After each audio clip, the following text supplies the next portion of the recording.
Rincari, bollette alle stelle e venti di guerra alle porte dell'Europa stanno mettendo in seria difficoltà l'agricoltura della Pedemontana e del Veneto in generale. E c'è bisogno di tutti per superare questa situazione, anche della Regione.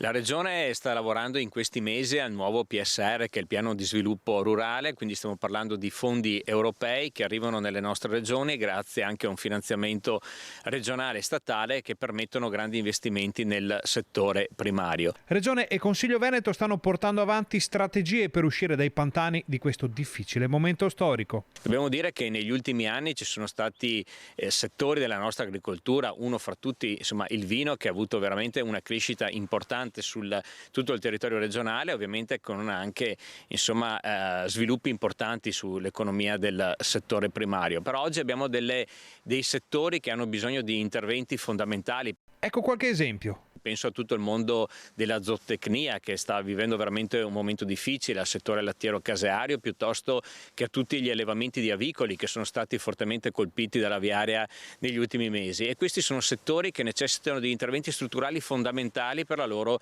sopravvivenza. I costi delle materie prime sono in crescita verticale, con danni inimmaginabili sul comparto, già sul medio termine.